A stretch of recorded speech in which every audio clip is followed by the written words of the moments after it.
I'm not gonna lie. This track slaps.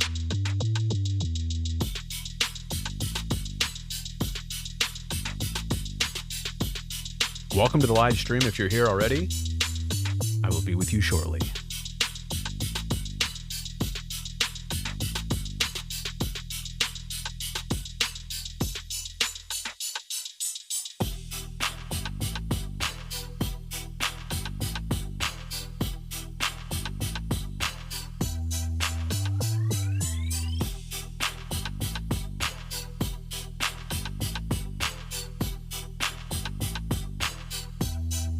Thanks, Fluffy Pants.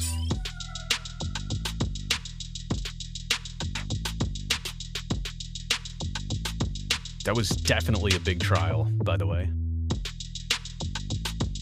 Sí, un poquito. Pero hace 12, 13 años.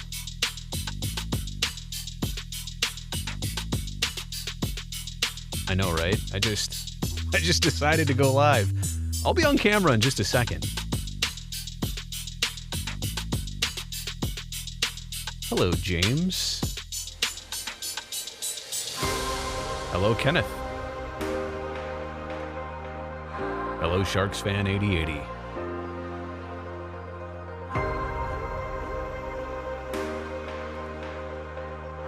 $650 in the house. New York checking in.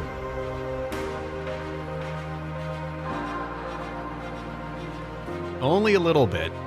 Only a little bit. I could probably do a Spanish interview if I had to. I speak better than I can interpret, to be honest with you.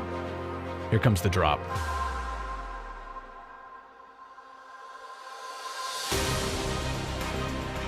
No, I meant to say 12 or 13, but actually you're right. When I was in high school, more like 26, 27. Coming up on 30. El Dorado County. Thanks, Teddy. Appreciate that.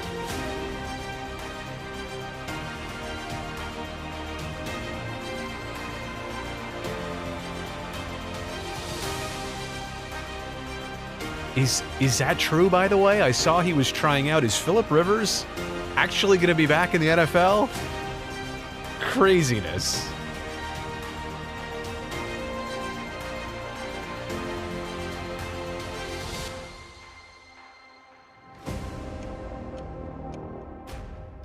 Here's where the track gets deep right here. Watch, listen to this.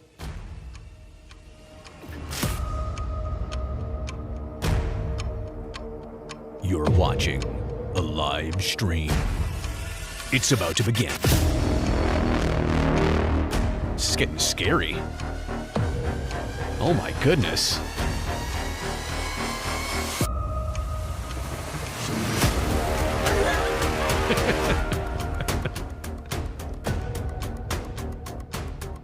You like this? I should turn on my GoPro camera too.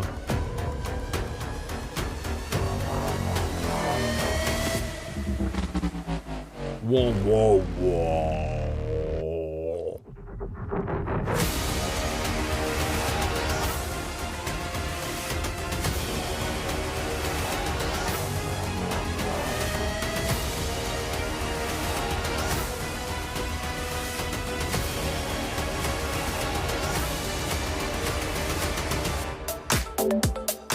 Yeah, then we go right back to like casual club vibes.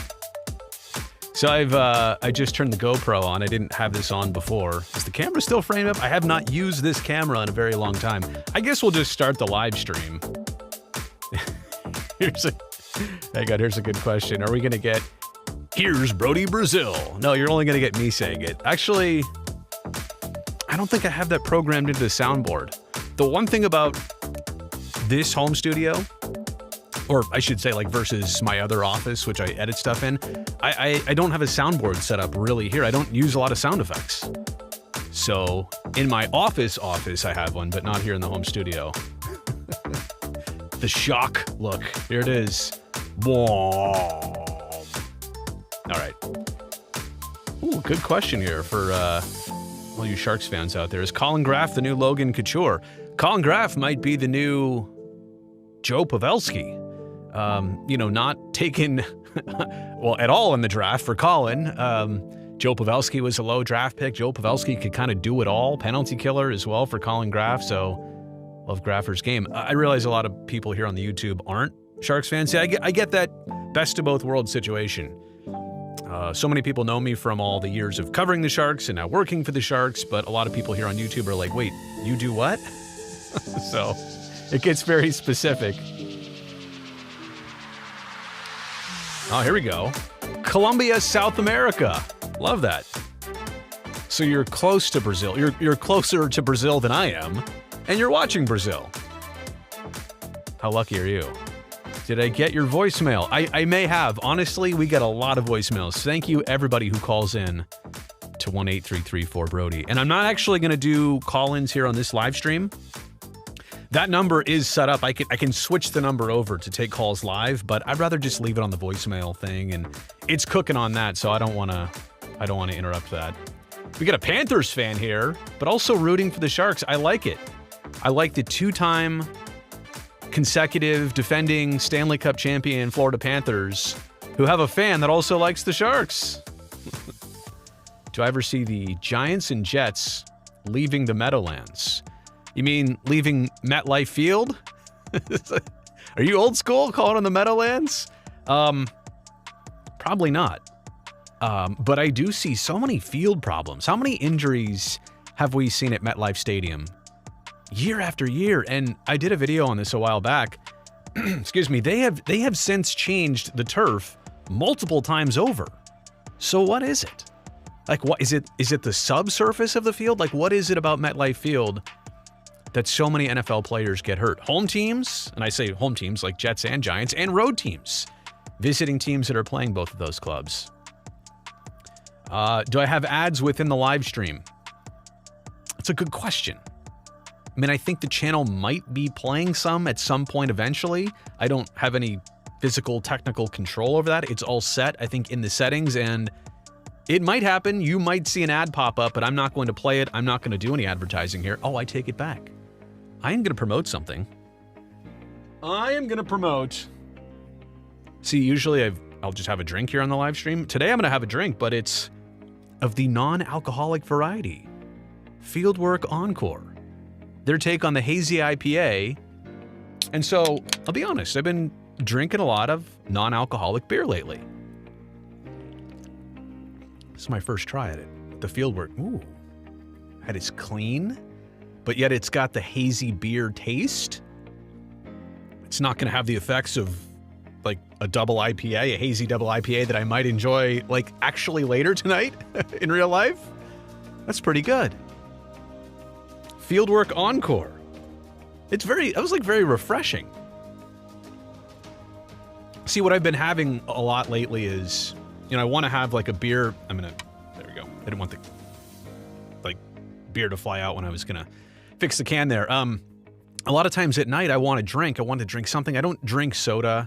I don't really drink flavored water. Used to drink LaCroix. But I want to drink something, but I don't want to be inhibited later because I had a beer that I like. So I'm now getting the best of both worlds. Beer when I don't want the effects of beer, and then, of course, I'll go have a real beer later on. So it's like the mix. It's like you got to know when to play your cards. I should do a video on that. You know what? It wouldn't really work on this channel. I should do a second channel and do a video on that. My new fascination with non-alcoholic beverages. David, we are inching closer to 100K. Yeah, hit that subscribe button. Thank you so much. And I see, David, you're here as a member on the channel, so I really do appreciate that. Ooh, who should captain Team USA? I mean, shouldn't it be the San Ramon, California native, Austin Matthews? Right? I don't know. I am so interested to see, and I know what we're talking about here, the hockey teams from the respective countries, and US and Canada is what I'm interested in. I want to see the rosters be named. I want to see who's in. I want to see who got snubbed. I think it's unfortunate. It's inevitable. That's the nature of making rosters like that. You could always add a name or two, or you could always have your tweaks of what you'd rather see. But yeah, I'm very excited to see the Olympic hockey rosters get released. Although, did you see my latest video here on the channel? Published it this afternoon. We got some new video of that Santa Giulia rink. And yes, half Italian, so I'll say it that way. We're inside 2 months away from it supposedly being finished. It looks nowhere near finished. It looks like it's 6 months away from being finished. So check out that video when you get a chance here on the channel. All right, I should probably try and rattle through as many questions as possible. I do want to let you know that if somebody is here on the Super Chat, I do try and get to those sooner than later. Could you ever do a video about A's Moneyball era and what it's done to baseball today? Lord, I appreciate you for being here on the Super Chat. That is an absolutely great idea. You know, I think the question is, and maybe like the flat-out title of that video would be, did Moneyball run its course too far? Did Moneyball get taken too far? And for too long? By too many teams? Did Moneyball evolve into the era we're in now of just constantly flipping? And I feel like, though, in Moneyball, wasn't there the intent to win? Or was it the intent to try and win in a brief little spurt with a team that only had one shot, right? Like, because that's the difference here. All right, I think I'm done with the intro music. Like, that's been going on 15 minutes. But isn't that the point of, like, Moneyball? You know, the 2002 Athletics, were they supposed to go on and have 10 years of success? Were they supposed to be a sustained, really good franchise and baseball team? Or was that their one little window? And they flipped the club and they, you know, got all these odd pieces and put them together, and that was their chance. And if they didn't do it that year, that was it. They're toast. Versus, like, are the Los Angeles Dodgers right now the complete opposite of that? Like, you are locked in with franchise players that you think might keep your window open as long as possible. Lord, that's a great video idea. I'm gonna file that one in the brain. That's a really good one. Oh, you got ads earlier. So I suppose that might be the case. I'll be honest, this channel is monetized. It's one of the reasons that I'm able to put so much work and effort into the channel is by having ads run like before videos. Like, I honestly, if I'm being completely honest, I pay for the $13 a month YouTube Premium membership because I watch so much YouTube. And for $13 a month, I don't see an ad on YouTube at all.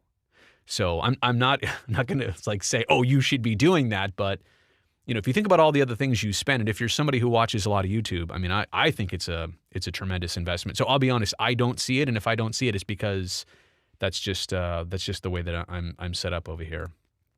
Goldstrom 2010. Welcome to exclusive access. And Goldstrom, it looks like, if that's your face on your avatar right there, you're in an airplane. Are you a pilot?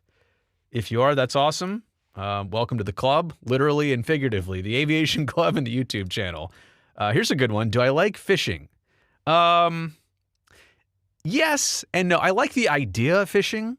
I like the relaxation of fishing, but I don't catch very many fish. And then when I do, I instantly want to throw the fish back in the water because I don't eat fish. And I don't want really anything to do with the fish. Like, just go back home. I'm done with you. I caught you. I got the adrenaline rush. Take the hook out, whoosh, throw you back in. See you later, buddy. Don't let me catch you again. Oh, man. See, this is like, you can tell, like, Fieldwork knows how to make the beer. And now that they're in the non-alcoholic world, they knew what they were doing here. It's a tall can, too. Like, I like the volume of the can. It's not a short can. This is, how many ounces is this? Oh, boy, I'm not smart. Usually it would say right on there. Ooh, less than 0.5% alcohol. Yeah, how many ounces is this? Whatever. I'll look it up when the lighting's better. Fishing, yeah. I mean, again, I like the idea of it, but once I get out there, I'm like, or if it's too hot or too cold, like, you know, you're in the elements. But I do like the hanging out and whoever you go fishing with. It's more about who you're going fishing with rather than the actual, I caught a fish part. Ryan Rant, 1. What a deferral cap in baseball. How much salary per year can you defer rather than a salary cap? And I'm sorry that does, I don't know why that doesn't fit on the screen there. Maybe I should move. Ooh, can I move that over? Look at that. Yeah, try and move that over. Would a deferral cap in baseball rather than a salary cap be a better solution for a Major League Baseball labor situation? How much salary you can defer. See, and I'm going to make a video on this too because it was suggested to me on the voicemail line, by the way, 1-833-4-BRODY. Somebody had an idea the other day when they called in to say, what if you did this for Major League Baseball's salary cap? What if one provision was you can have 3 players on your team that do not count against the cap? So like, for the players they're worried about, well, how will the star players make so much money if every team is hard capped at, let's say right now, $295 million. So how are the Dodgers going to pay Ohtani what he's worth? Okay, so you can have like 2 players or 3 players that are excluded from the salary cap. And I forget the exact term or the name, and I think other sports might have this too in their caps and their situations, but wouldn't that be interesting if you could have a player that doesn't count towards the cap? So I think maybe that's a little bit what this question is asking here about the deferral aspects and getting away with some certain parts. You know what? I should do a video on that too. So now we've got two great video ideas here from the live chat. I love it, right? Because what would happen, and I'll have to put some thought and effort and research into this, what would happen if each team had several players that didn't count against the cap? Then what could players say about that? Well, if you really are one of those slotted players, then the team has space for a couple guys that can bust through the upper level or that wouldn't count against the salary cap. So it's interesting. But then do you really have a cap? Like if you're the Dodgers and you're busting right through again and there's no penalty anymore. I don't know. Does it work? Possibly. We will explore that. Let me put some more thought and effort into that. We will explore it in a video down the road. Imagine a future NHL San Diego team that plays in both San Diego and Tijuana, Mexico. Well, I get it, but I don't know why specific. I mean, I get the proximity. I get the fact that it's kind of 2 markets. It could be 2 markets in one, but what would be the upside there? Like 2 arenas that you need, 2 fan bases that you need, like passports. Like that gets very complicated very quickly. I've always said I think an NHL team in San Diego would be bonkers. Like they don't have winter sports there, or they don't have a professional major indoor sport there. Fans love the Padres. Fans used to love the Chargers. They showed up. It's not the San Diego fan base's fault that the Chargers left. It's the Spanos family that ripped the team away from San Diego and found an easier situation up north. So, yeah, I mean, I'm all for San Diego getting an opportunity like that. I just don't know why you would want to split it with anywhere else. I get the proximity, but I just don't know if that's a good enough reason. Can the Rams hold on to the number 1 seed in the NFC with the remaining games in their schedule? Alex, that's a great question. I got to look at the standings. I got to look at everything else. I will tell you this, which is something you didn't care to know, but I'm going to tell you anyway. I finished in first place in the Neighborhood Dads Fantasy Football League. Now, with that understood, Matthew Stafford right now, to the point of the Rams, is my backup quarterback. I got to start Stafford in the playoffs, right? I do have a bye this week because I finished first. But in 2 weeks from now, not this week, but next week, Jalen Hurts has been my number 1 quarterback all season long, minus here and there, the bye week and one other week. But I think I gotta go with Stafford. Jalen Hurts and Saquon Barkley, they've really started to tail off. That Philly offense isn't doing it like they used to. So I guess the answer is I hope so. I think I'm jumping on the Matthew Stafford horse right here. Right? How old is the guy?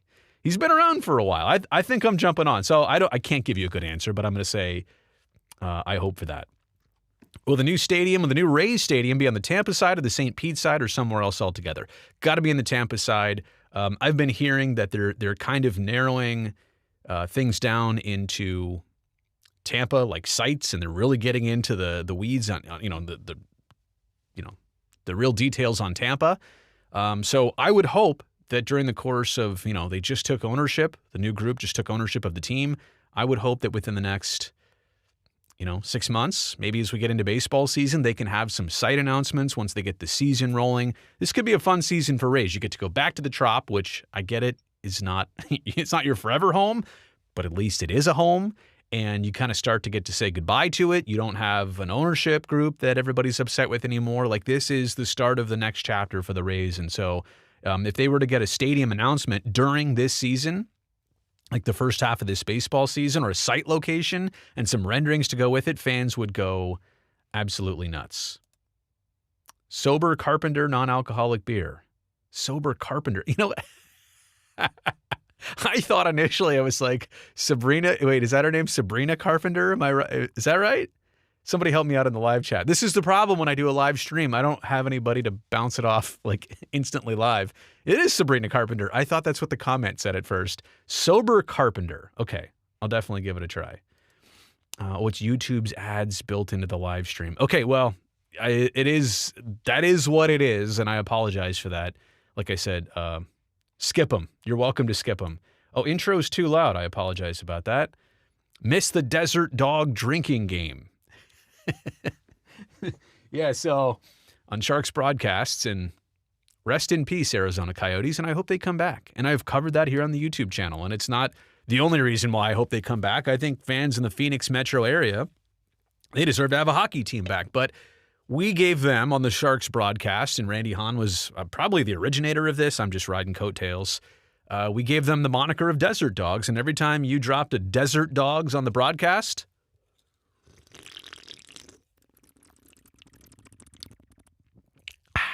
you had to say, or you had to have a drink every time we said Desert Dogs. So, yeah, you know what? I like the idea of the Coyotes coming back. I hope they do. Like I said, for a number of different reasons. That was another situation where, you know, how many times? It's not the Phoenix fan base. It wasn't the Seattle fan base when it was the Supersonics who went away. It wasn't the Oakland fan base when the A's baseball team went away. But those are the people that get the finger pointed at them. Oh, Phoenix never showed up. And I don't think that was the case in Seattle. I think it was more obvious. Or same thing with the Chargers. Oh, the Chargers will be better in Los Angeles. Will they really? Like, here's what LA wants. Number one, the Raiders. Number two, they're happy to have the Rams, and especially when the Rams are good. Like, number three is probably USC and UCLA. And we know that UCLA is moving over to SoFi Stadium. Number four, probably after the college teams, are the Chargers. Yeah. I mean, it literally is like that. So the problem is San Diego would love to have them back. You know who would probably love the Chargers more? Well, I take it back. I don't think Las Vegas would like this, but the Chargers would have been a better fit in Las Vegas than they are in Los Angeles. At least they would have other teams' fans coming to see their game in Las Vegas. That's what's happened to the Raiders. I made a video on that a while back. Should the Chargers and Raiders flip-flop? It's almost like, does this drink have alcohol in it? Because I'm slurring a little bit. It's not. It is again Encore, a non-alcoholic. Where is it here? Hazy IPA. It's a hazy IPA. And it's good. I just needed something to keep the voice going. Oh, I'm right. It is. Okay, good. Sabrina Carpenter. Thank you, David. I appreciate that. I should catch a NASCAR race next year. I went to the Save Mart 350 a couple different times. I've done some hot laps at the, it used to be called Infineon way back in the day when I was going there, but the Sonoma Raceway. It's interesting. I covered a little bit of the lawsuit, the tail end of the lawsuit. I thought it was the halfway point. That's when I wanted to kind of jump in and document it. Turns out when the plaintiffs rested their case, like Michael Jordan and Front Row Sports did, it was over. NASCAR settled just yesterday, so I covered that, and it's that was pretty monumental. Again, to have somebody of the status of Michael Jordan suing a league, and it's NASCAR is the same thing as NBA, NFL, MLB, NHL. I mean that is a significant thing that just happened, and I don't know that enough people talked about it when it did happen. And I think the ramifications moving forward, like, we'll see. If somebody has an issue with the league in the future, will they be as afraid to take on the league if they know they're right about something? All right, I do see somebody here in the super chat. Let me try and get to that. Oh, it's Goldstrom, 2010 again. The CFL had personal contact in the early 90s to get around salary cap, with the exception maybe of Rocket Ismail in Toronto, John Candy's ownership era. You're an Edmonton fan. All right. That was the old name of the Edmonton franchise. Yeah, I mean, I think, like, with baseball, wait, that did pop up, right? That popped up on the screen there? Or did I just read that off? Oh, no, good, it did pop up. Sorry, it's going crazy. I think with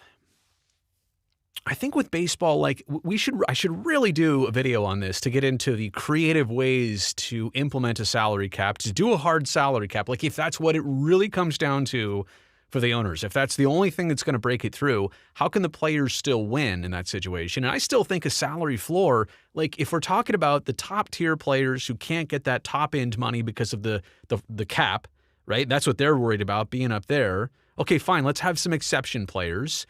But also if you implement a floor, and that's what a lot of teams are, they're angry at the teams that don't spend. But if you have a floor, teams like the Pirates, the Marlins, the White Sox, the Athletics, the Twins, they're going to have to pay their players. And so a lot of the lower earning players, everybody across the league is going to earn more because teams have to spend. And I'm not saying that players are going to get money they don't deserve. I'm just saying that the league salary overall is going to go up because you're limiting the top level, yeah, but you're pushing up the bottom. And you have some teams, short $100 million of the league average right now. You literally have a 5.5 or 5.6x gap between the highest spending teams and the lowest spending teams. If you've got somebody like at the end of the year, they thought the Dodgers were around $350 million and the Marlins were around $65 million, that's where we're at with Major League Baseball. And I think that's one of the biggest things that's got to change. All right, another great one here. Charm City Entertainment 423. How do you think the Orioles did in winter meetings? Charm City, I appreciate you for the super chat. That is way too generous because my answer to this is going to be bad. Didn't you guys get Pete Alonso? Like that is, and I think with the David Rubenstein ownership group, right? I think you saw the team get purchased and you saw some transition. And I'm pretty sure that money went through from the state of Maryland to get Camden Yards upgraded. Like you've got a great ballpark. You're dealing with some ownership issues and spending. And also you're in the heaviest division in baseball. The AL East is a beast. So look at all the things you're up against, right? You're up against the Yankees, the Red Sox. Oh, the Blue Jays were just in the World Series. No big deal. You're up against a lot of years the Rays can compete. Now they don't get to sustain it because they don't spend. So how can you be a team that's more like, and I'll say it kindly, more like the Blue Jays, bigger market. Now the Blue Jays are an entire country's team at this point, so I do think they have a distinct advantage. But I'm just hoping that new ownership gives a new direction on things. And I think when he took over at the beginning of, was that 2 seasons ago now? I don't know that there's been enough time to really gauge where things are at, where things are going. So I know I just mentioned one thing. I'll be honest, Charm City, I've been covering a lot of other angles in the last few days, more than winter meetings. I know that there wasn't a lot that happened at winter meetings. By the way, I think there's probably a video here I've done on the channel of all the winter meetings that I went to, and especially the last couple years. It is one of the most boring events you'll ever see. I can show you what 99% of winter meetings looks like. Picture me doing this, right? I'm scrolling, looking up, look it up. Okay, I'm scrolling, typing. Picture me now times me by about 6 people all standing around in a circle. That's what winter meetings is. It's a lot of people on their phone. And then when everybody disappears, they're like, hey, you want to go out for dinner? You want to go have some drinks? You want to talk? That's what it is. And there's a lot of networking and there's a lot of that stuff too. But man, it's a lot of standing around and waiting. And, oh, did you hear that? Is that true? Is this going to happen? And then it doesn't happen. The infamous Arson Judge tweet when they thought Aaron Judge was going a bunch of different places, including maybe the Giants. I was there. That was the winter meetings of the San Diego year. Man, I was right next to the Yes Network broadcast like stage and set. They were, they were wielding those phones like they were on fire. So I wish I had a better answer. I apologize that Charm City for that, but I appreciate you for being here on the channel. Yeah, I can't say I'm too deep into team specifics of how it went for winter meetings. Marvin Mart. Oh, Marvin Martian. I see what you're doing there. Thank you very much for being here on the Super Chat. Do you think MLB would add a second Canadian team as a part of the next expansion? Look, just put a video up today. You can meet my new friend Ash, who runs and founded Watch Mojo. Like, I never thought, like, the internet's a crazy world and a crazy time to be around here. I know what Watch Mojo is, and I've been, following Watch Mojo for a long time. Never thought that I'd be in touch with the person who founded it, because that person is now trying to bring back the Montreal Expos. So whether it's Montreal or whether it's Vancouver, like, I think those are the two obvious options. And I will say this first off. I mean, if it ever came down to one of those two cities, I've been to Van a lot more times. I love Vancouver. I think Vancouver's great. With that understood, Montreal deserves first chance, right? Wasn't their fault necessarily.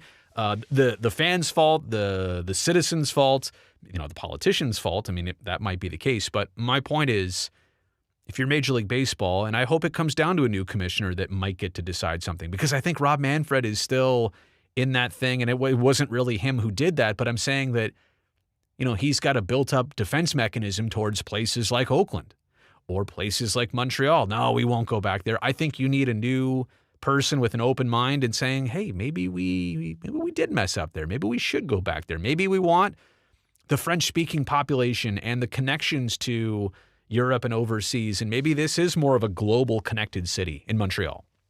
Anyway, so that's my take on it. Hopefully that makes sense. I just, I think the Blue Jays would have something to say about that. I don't think they'd be thrilled about that. I do think that they enjoy kind of being Canada's lone team right now. But I think they would have to understand that if Canada really is growing and wants to be taken seriously, if there is the market for another team, like, Canada is several thousand miles wide. Like, you can't expect fans in Vancouver to be all huge on the Blue Jays. They don't get to drive to a Blue Jays game. So it's as simple as that. I know I missed one here. Oh, I think I found it. D. Teddy, 1970. I appreciate you for being here on the Super Chat. Means a lot. And by the way, I should explain this. On the Super Chat note, I'm trying to get to these comments first, only because these people were so kind. I will try and get to some other comments in the chat in just a second too. All of this goes to keeping the channel running, allowing me the time and opportunity to spend on future videos and everything else. So I just want to say, obviously, thank you for that. What do you think of the Utah Mammoth in their second year in the NHL? Go Dodgers. What a combo for you. Dodger baseball fan with LOL. I'm fine with the Dodgers. Whatever. I just don't care. Now that my baseball connected team has abandoned me for life, and I've abandoned them too. I don't mind the Dodgers reference, except for if it was 1988 all over again. What do I think of the Mammoth? And the Sharks, who I cover, who I work for, they have played the Mammoth several times already this year. It's a hungry team. It's a feisty team. I know was that late October or early November, they racked off 7 wins in a row, and then they had a couple really up and down weeks and were a little bit inconsistent. I like their head coach. I like their owner. I think, Ryan and Ashley Smith, I think they've got a lot going for them. I think they're different. They break the trend of the old people who run a team and, they're in their elder years of life. I think they're young and energetic and family people, and they're probably trying to make some different things happening. They're fixing up Delta Center instead of trying to just build something new. And I know they got a lot of money to do that, or they received a lot of money from the state to do that. But I think the NHL is in good hands with them at the helm of a team and a franchise in Salt Lake City. And I heard that, they got a new practice facility this year too, right? So, look, in terms of the second year, I think what would really, and they are a playoff bubble team, right? I would say that what would really help the Mammoth this year is to get close to a deadline, make some additions if you can fit it under that hard salary cap, and really make a push, really make a go for it. Like, if you could be a playoff team in your second year of existence, because when they were the Coyotes in their final couple years, you could start to see a little bit of the ascent. And last year it didn't translate into that, but if that could be a thing, I think that would be a big deal for the franchise. Let's see what else we... Somebody here still watches the Roadrunners. So that's weird. That's the Mammoth's AHL team, which is still owned by Alex Murillo, former owner of the Coyotes, and apparently not long to be in Tucson still, because Alex Murillo is building a brand new indoor ice hockey arena in Reno, Nevada. So the Utah Mammoths AHL team will be in Reno and owned still by the former owner of the Coyotes. Man, this is a long, twisted mess. Oh, Thomas, you had one, and did I miss it? Here, let me go back and find it. See, this is what I worry about. I get so caught up.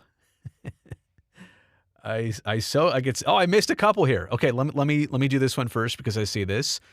This is Salty Tom from SLC, Salt Lake City. Hi, Brody. Hello. Always loved your work. Appreciate that, Salty Tom. Question, if and when the A's make it back, and I don't know why that's cut off there, I apologize, to the playoffs, will you not watch them / root for them? Thanks. Well, I don't know if this is a trick question, Salty Tom, and you may think I'm Salty Brody by saying it this way. I didn't watch a single pitch of A's baseball in 2025.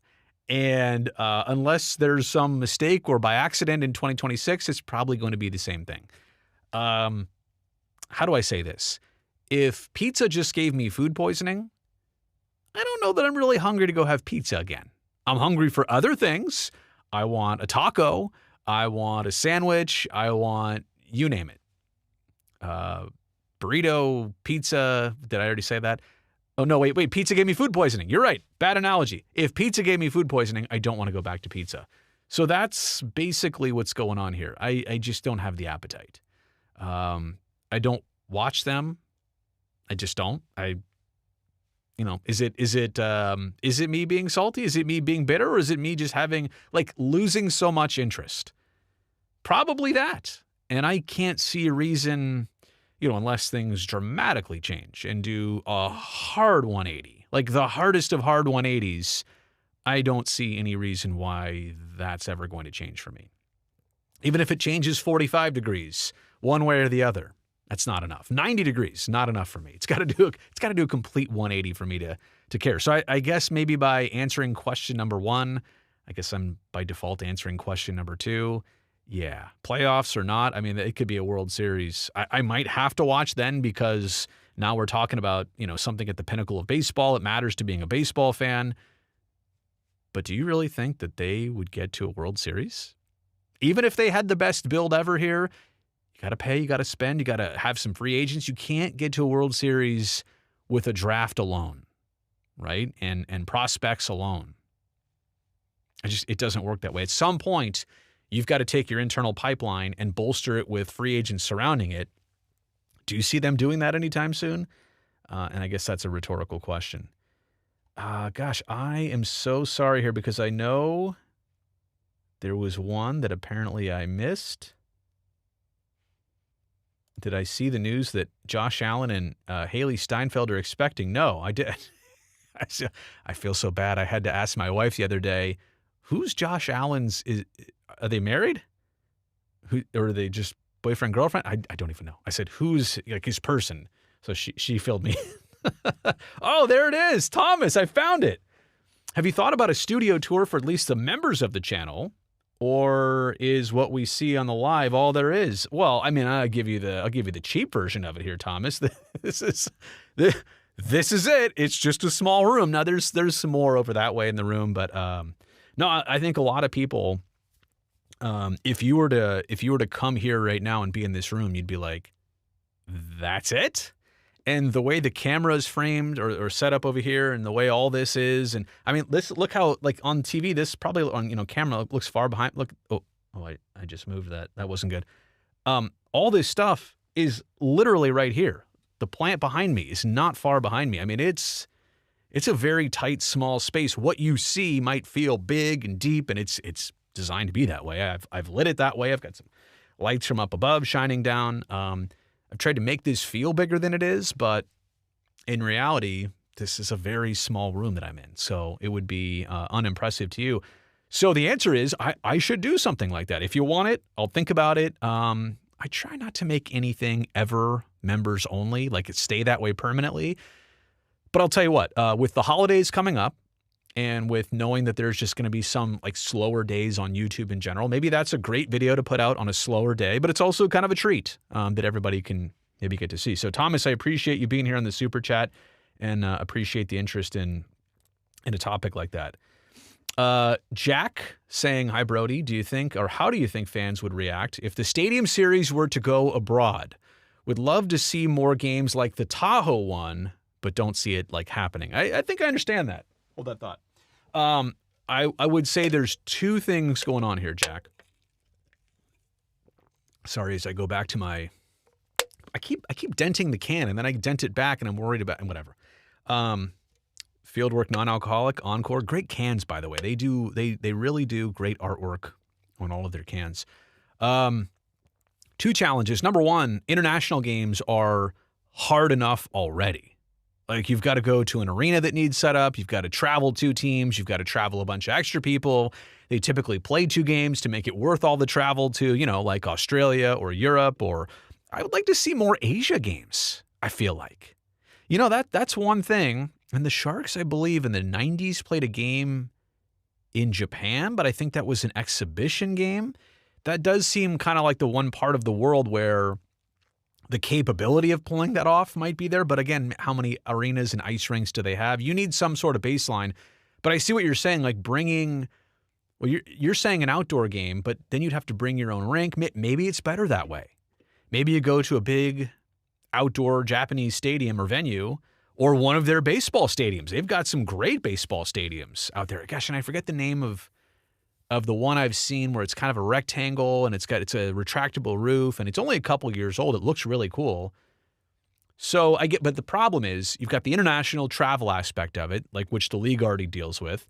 And then you've got the whole, we need to go out and build ice, and some of the resources and things that they need, I don't think are as easy to pull off in a foreign country or in a totally different continent. So I would love it. I don't know how it would go over from the league standpoint. Like, that's effort on top of effort. That's like a crescendo of effort. So the possibility of it, I don't know. I think fans would love it. I don't think there's any question about that. All right. I know I missed a few more here, and I do apologize about that. So let me try and get back to those. Sorry. Oh, here we go. Prapa. Why do you think NBA teams and players have much bigger followings on social media than the NFL, but the NFL destroys them in ratings? Wow. Okay, that's another great. So I got to write this stuff down. Hang on, Prapa. Hang on 1 second here. So, like this. Is there a pen in here? Thought I had a pen in there. Apparently I don't. See, you know what I'll just do? I know. I'm an idiot. I'll just go back and watch this live stream where I was talking about all these things. I forgot the live stream actually lives on YouTube still, because I'm trying to remember all these great video ideas for the future. This is a great one. And what we could do is we could look at, the top NFL players across social media and their followings, and how the NBA players, have more of a personal connection, more followers, more subscribers, whatever you want to say, bigger social followings. But you're right, like NFL versus NBA ratings. It's funny. I feel like I should give you $4.99, Prapa. I feel like there's not a way for me to refund this. But if you have a channel and I could join it or I could send you back the $4.99 because you just gave me a super chat and a great idea for a future video. And I'm not joking. I really want to make this one because I think that's an interesting dynamic. I will give you an early answer. I think somebody mentioned this to me 20 years ago. I've been thinking about this. I've been knowing about this for 20 plus years. If you look at professional athletes, hockey players have a helmet on, and nowadays they're required to also wear a visor. So their face is blocked. A baseball player wears a hat. A football player wears a helmet. You don't really get to physically see the athlete as much as you do at an NBA game. You're closer to the player. If you're courtside seats, you're talking distance away from this person. They don't wear a hat. They don't wear any face coverings. It's just it's more like you feel like you get to know them more. And I don't even mean to take it to this weird, creepy level, but they're not wearing as much clothes either. It's like a tank top and shorts. They're not covered. It's just the nature of basketball. I'm not again, that sounds all weird, but I'm just saying you're really seeing this person. They're not all covered up, a football player. What do you see? If they've got an undershirt on and gloves on and you see through the mask, you can barely see their face. So my point is there's like a more personal connection. And hockey's like it too. It's obviously pretty cold and you need a lot of pads, you need a lot of protection in hockey, but all you really see from hockey is like here down, here to here, and even right here is kind of covered up. So maybe that's why, but there's got to be something else to it. Are basketball players more personable than football players? Are they tuned for more drama than football players? I don't think so. I think they're all, they're similar. And it's also hard to put them all in the same category. Like, I don't think that's a proper thing to do either. But it is really interesting. If you were to look at the leagues and their players and social media followings, and how about this one? Why are baseball players so low? I think hockey players have bigger followings than a lot of baseball players. Like we should do that one too. Looking at the top hockey players in terms of notoriety and the top baseball players, and I bet you the top hockey players, and maybe that's more of a global thing because there's fans in Europe and across the world, and obviously Canada, it's another 35 million people up there that are huge into hockey. So that's interesting. Prapa, thank you very much for that idea. In Major League Baseball, CBA talks. Who's speaking for the stadium staff like the ushers, vendors, and groundskeepers? They would be heard in a lockout too. And by the way, Stuffington J. Fluffy Pants III. Great name. And thank you for being a channel member. So let me just point out here what I think is the toughest part of a lockout or a work stoppage. The players in the end, like, I take this back too, because some of them, like, they need the money, or minor leaguers get hurt. But although in this case, I do think minor leagues would continue on. Like this is a Major League Baseball players thing. But there's a lot of, I'll just say this, there's a lot of lesser paid players who rely on being a Major League Baseball player. And so they're hurt by this, not to mention front office staff. You're right. Trainers, ushers, vendors, groundskeepers, concessionaires. There's a lot of people who either don't get paid or lose their job or whatever. Broadcasters. Like, there's a lot of people downwind that will be hurt by this. And so I know it's owners versus players, but is it really? It's a lot of times it's owners versus owners. Hey, we don't want that owner spending so much because then now it looks like we have to also. Or, hey, we need that owner to spend something because if we're up here spending our tail off trying to win and they're not, and their valuation gets to go up just because we're spending and we're making the league better. So, you know what? The answer is nobody's speaking for them. And I don't know if you knew that, if you were asking rhetorically or if you just wanted me to talk about that, but that's the real answer. Nobody's speaking up for the fans. Like, just say the fans even.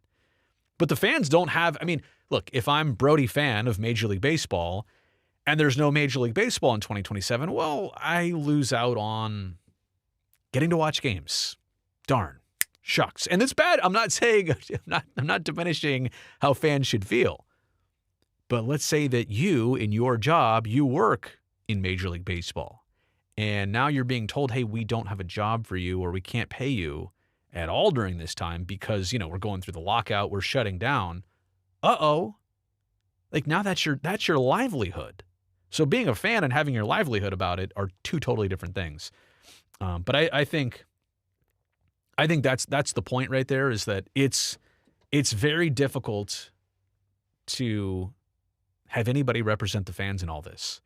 I guess the media should represent the fans. Like, if the commissioner is going to represent the owners and Tony Clark is going to represent, the head of the Players Association, if he's going to represent the players, I guess the media should represent the fans.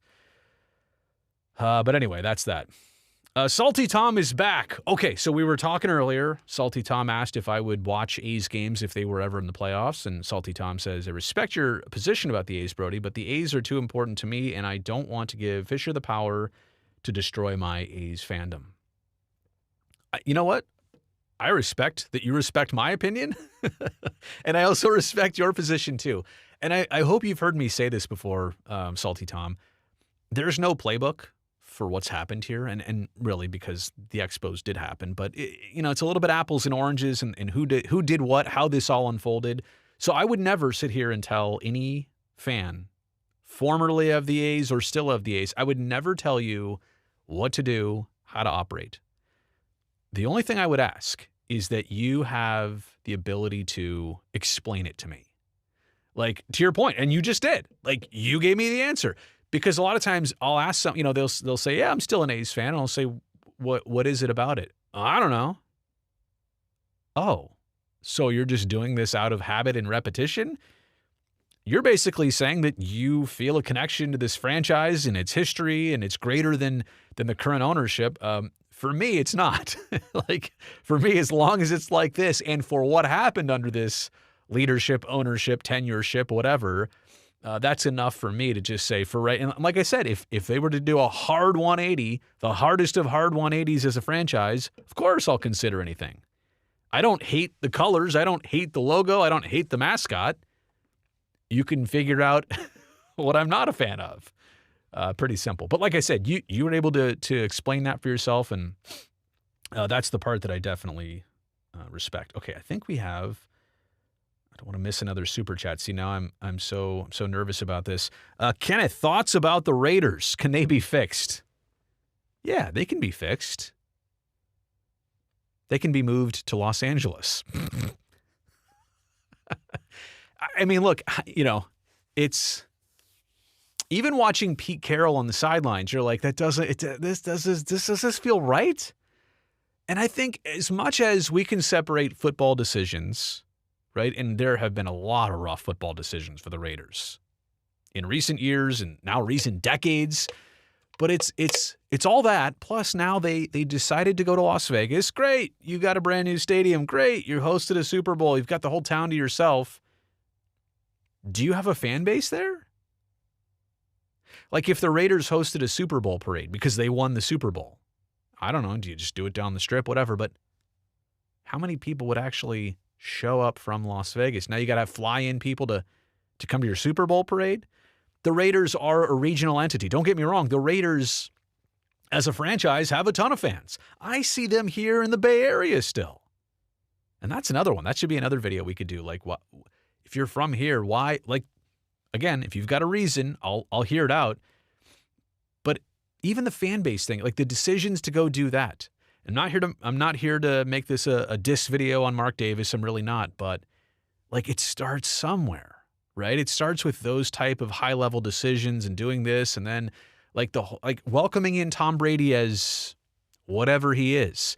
But he also has like a totally different job. So is he I know what he is. He's part owner, but what is his football role? And like, can he really lean into it, but also be the Fox broadcaster and also be the YouTube guy? Like, it just, maybe you should have focused on hiring somebody like Tom Brady to just, I don't know, be your GM or president or whatever. And have that be his full-time gig that he can pay all his attention to and try and right the ship. So I don't want to go like into whole Derek Carr rants. I don't want to go into all that. I'm like, was the last time they were good like when Tyrone Wheatley was running the football and Rich Gannon was their quarterback? Was that it? So, by the way, I'm not seeing the response in the chat, but yeah, I mean, yeah, you said it, Kenneth. You said it. It's like, it's a problem. It's not the problem. So, yeah, I think a lot of people, feel that way. Did I miss something else?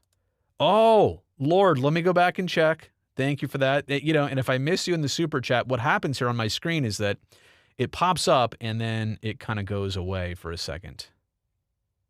And if I'm on topic with something else, I might miss it here.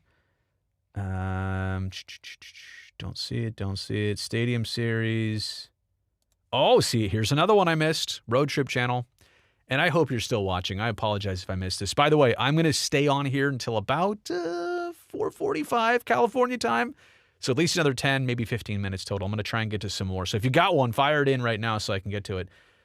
Greetings from Manville, New Jersey. Will Notre Dame stay independent in football, or what conference do you see them going to?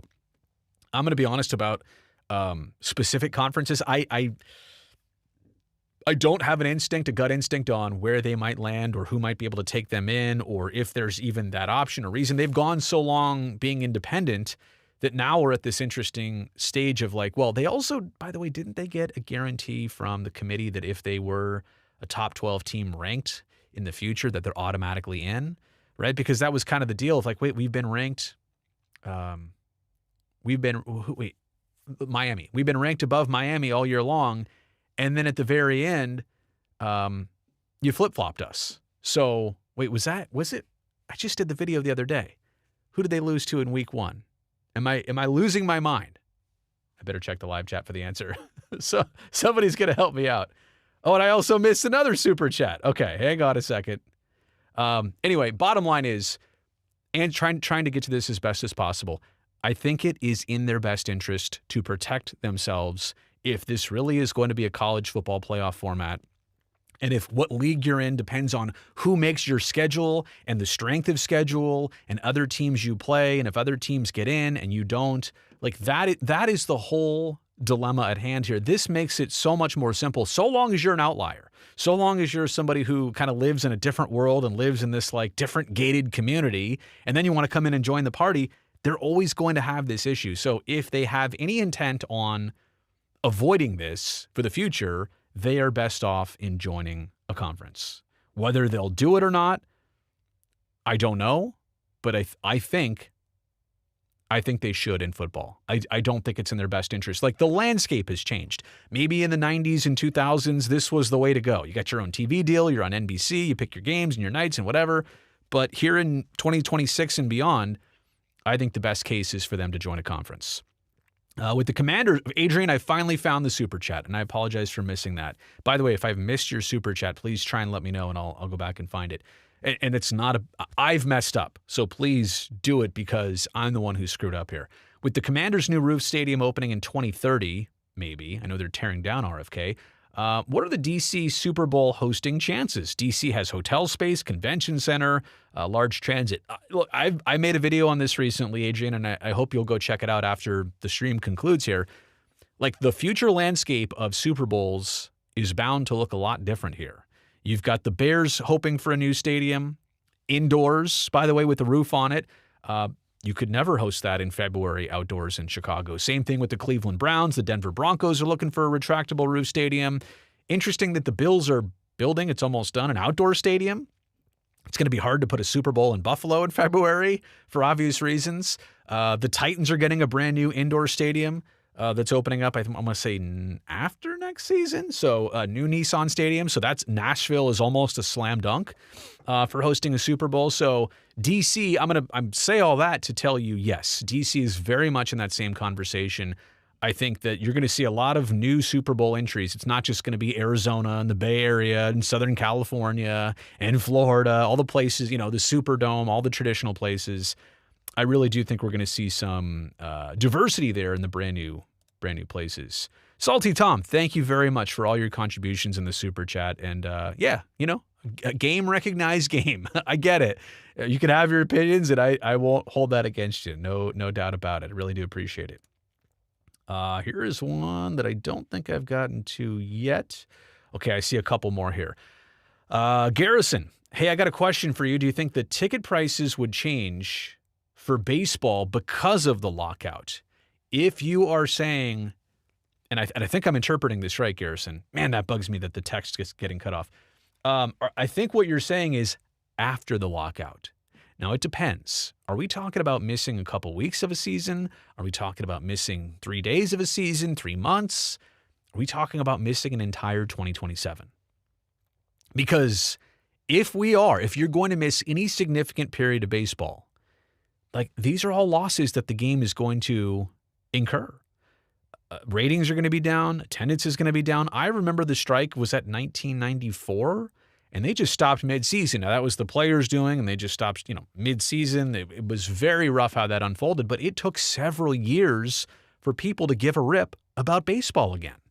It took literally Mark McGwire and Sammy Sosa in those home run derby games and years, and obviously we know what fueled it, but it took that to try and get baseball back on the map. People were pissed off at baseball.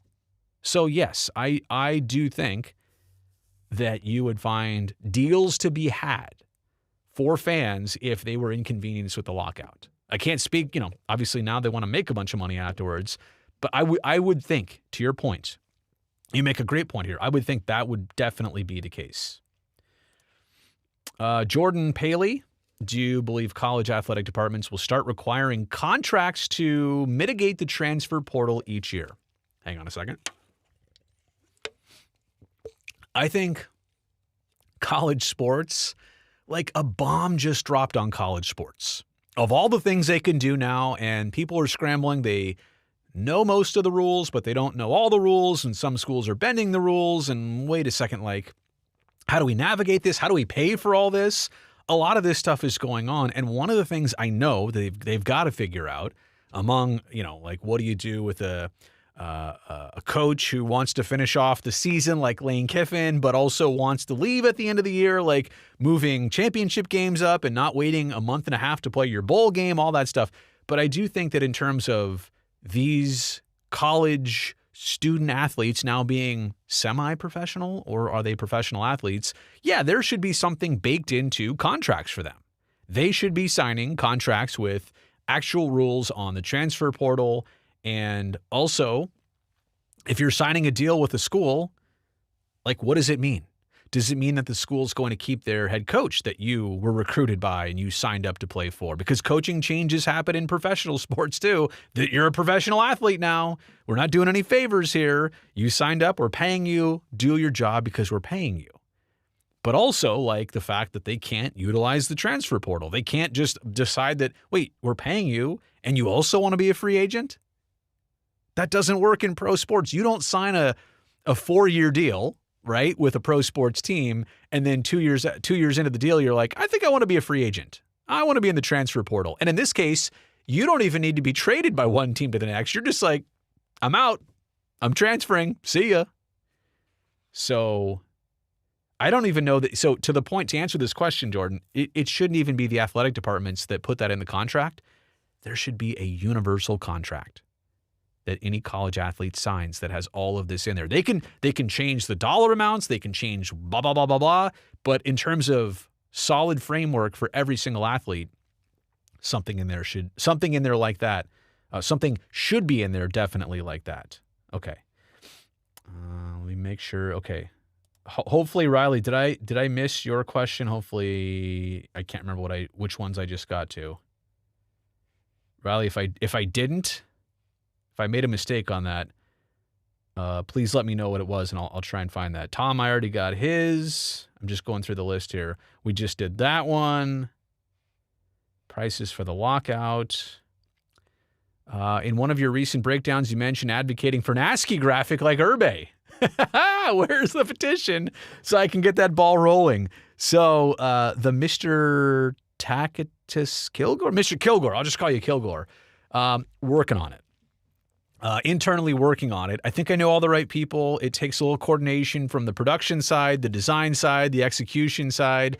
And, I'm from the old school, so I remember what it looked and sounded like. I'm trying to make it replicated so that it's like recreated. What I wanted to do. ASCII. It has to like ascend too in the pitch. Da, da, da, da. Yaroslav Askarov, by the way, if you don't know, Sharks goalie, reminds a lot of fans of the days of Arturs Urbe, one of the first great goalies for the Sharks organization. So they're looking to do a chant for Askarov, ASCII, after he makes great saves. So I appreciate that. I'm working on it, and I'm dedicated to get that happening because I think ASCII would love it and the fans would love it. Would you still be an A's fan if they stayed in California? You know what? Leaving Oakland is just like, where do you draw the line? And MM Forever, that's a great question. It's a really great. It's something I could do a video on this too. What if their initial intention was, hey, we're just going to Sacramento. We got a new ballpark. We can pay for it up there. It's a short drive away. We got to go to Sacramento. Can I be mad at that? I mean, I could be upset with that. Can I be mad at that forever? We're staying here in Northern California. We just need a little space from the Giants. We want to tap into this market. Again, you can still come drive to see us. Or what if they went to San Jose back in the day? It's a little farther from Oakland to Sacramento than it is from Oakland to San Jose. It's 80 versus 880 for those of you who really know. So I think it would have made it easier. Now, if you're saying California like Southern California, no, it's the same thing. I don't know where else you would even be considering. So really, Sacramento and LA would be the two choices. LA, not possible, wouldn't happen. If it was just, hey, we're going straight to Sacramento, yes, I would still be heartbroken. Yes, I would be upset. But I think it's a totally different scenario when they're not only going to Sacramento for this, they're using Sacramento to leapfrog out of here, right? That's probably, and the way that it happened, again, we don't have time. I don't have enough time left. In fact, I should be wrapping up right now to get into that. But I'll just say this. The quick answer is yes, it would probably be different to a certain degree and in a lot of ways. All right. Hey, I appreciate that, Elijah. Watching the Brody's Breakdown over on the Sharks channel. That means a lot to me. Really does. We are so back. Are you talking about the Sharks or Brazil or the YouTube channel? Let me see here. Did I miss? If I missed, have I heard of American ice football? I have not. Sounds cold. If I missed anybody's super chat, I am so sorry. But I'm trying to go through here, and I think I covered them all. So I think that means I got to. Oh, that can makes a lot of noise. I got to be wrapping up the chat here. So what I quickly need to do is get my goodbye graphic ready here. Let's see if I put that up there, and if I get that ready. Sorry, I'm doing a lot of multitasking here. Like for example, is the audio there? See, I'm not signing off yet, but hang on. Stream hasn't ended yet, but it's about to end shortly. I don't want to get you tuning out either. Let me see if I can get a couple more questions in here that weren't on the super chat, because I didn't intend for that to be all super chat, but I gotta try and prioritize to a certain extent here. Oh, wait a second. Is this Quinn Hughes traded to Montreal? Wait, I said Montreal. Minnesota. Wow. Did that just happen? You know, and Minnesota's kind of a team that's got all the right foundations, and a Kirill Kaprizov with a $700 billion contract. Not that, but it's the biggest in the league. And now you're adding Quinn Hughes to that? Did this really just happen? Initial thoughts, I mean, I'm just going to say this about Minnesota. It totally changes how you take their team, how you approach their team. Like, playoff caliber, contender, adding one of the Hughes brothers in there now? Like, that to me now becomes a team that can make a run. Like, you know how you look at Edmonton, right?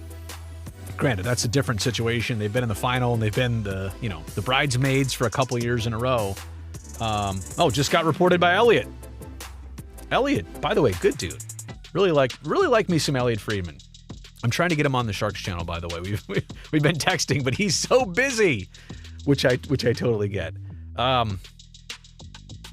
This creates a different vibe around Minnesota that just did not exist before. Right now, they're more like they're closer to an Edmonton than they are Utah. Does that make sense? Like, they'll definitely get in the playoffs. They should. They've got enough time left in this season. We're not even at the midway point yet. They did a trade way before the trade deadline. So that is huge. Okay. Just to be clear, for those who haven't been paying attention, Encore, look it up, Fieldwork. This is the non-alcoholic IPA. Now, if you want to know the real truth, it's a Friday night. I don't have work tonight. The next beverage will not be a non-alcoholic IPA. Cheers. Cheers to all of you, by the way, for being here. Zeev Buium got traded. Oh, yeah, I forgot to ask who the trade was for. Oh, wow. See, and Vancouver is in this weird spot, man. They just cannot get over the hump. We talk about, Minnesota being playoff caliber, making that next step. I feel like, what does this do for Van? This just gives them some more, and Marco Rossi too, gives them some more pieces where you're like, how do these pieces all fit together? One more here from the super chat. D Teddy, I appreciate this. By the way, if you're thinking about super chatting, hold off, because I'm going to be signing off here pretty soon. I think if a student athlete enters the transfer portal, their NIL deal should be canceled. They cannot enter another NIL deal while in college. There could be those restrictions too, but you understand my point. Like, you've got to set some baseline boundary rules from the start so that kids don't come in and transfer portal and I don't like this and I'm out of here and still get everything they want. It's just the real world doesn't work that way. Wishing that Brock Besser came with him. Is Brock happy now in Van? Is he more happy? Is he less happy? No, that's wow. I'm gonna have to go. Do a little reading into what happened here and some perspectives on that. I did see this too. After 115 years, Matthews Arena is hosting its final game tomorrow, with Northeastern hosting BU. Your thoughts on the storied history? You know what? I've known about it for a while. I just started watching. I only watched like the first 5 minutes of a really good 20-minute documentary on it. I didn't realize, I knew it's old, right? I didn't really realize all the historic Northeast-related, country-related events that it has hosted over the years. So, hate to see it torn down like that. I guess it's time. I guess they need the land. I guess they need the opportunity. But and it's never been there, but it looks nice still on the inside. It's not failing or faltering or falling down, so college sports are a business, I'll tell you. All right. That's it. I'm signing off. I appreciate everybody. We're going to end on the scary track here. Should I do it like this? We can end on the scary track. Did that scare you? Here comes the whoa, whoa, whoa, whoa, whoa, whoa.